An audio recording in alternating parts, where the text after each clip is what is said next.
গাজায় পরিস্থিতি অসহনীয়, দিন দিন আরও খারাপ হচ্ছে মন্তব্য ব্রিটিশ প্রধানমন্ত্রীর। যুক্তরাজ্যের প্রধানমন্ত্রী কেয়ার স্টারমার্ক বলেছেন, গাজায় পরিস্থিতি অসহনীয় হয়ে উঠেছে, এই পরিস্থিতি দিন দিন খারাপ হচ্ছে। স্কটল্যান্ডের সাংবাদিকরা জানতে চান যুক্তরাজ্য গাজার বিষয়ে কোনো পদক্ষেপ নেবে কিনা। জবাবে স্টারমার্ক বলেন, গাজায় পরিস্থিতি অসহনীয় এবং দিন দিন আরও খারাপ হচ্ছে, এই কারণেই আমরা মিত্রদের সাথে কাজ করছি। তিনি বলেন, সম্পূর্ণরূপে স্পষ্ট করে বলতে চাই, মানবিক সাহায্য দ্রুত এবং যে পরিমাণে পৌঁছতে হবে এটি বর্তমানে পৌঁছাচ্ছে না, এর ফলে চরম ধ্বংসযজ্ঞ ঘটছে।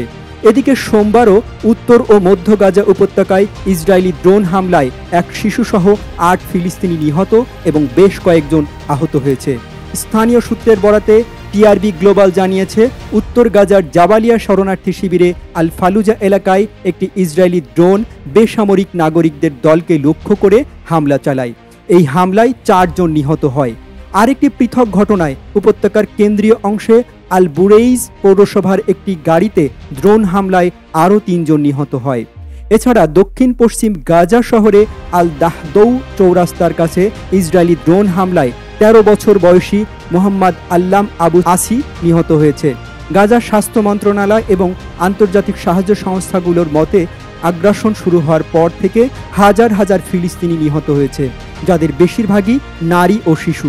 অপরদিকে গতকাল গাজা উপত্যকায় মার্কিন সমর্থিত ত্রাণ বিতরণ কেন্দ্রে জড়ো হওয়া ক্ষুধার্ত ফিলিস্তিনিদের উপর নির্বিচারে গুলি করে ইসরায়েল।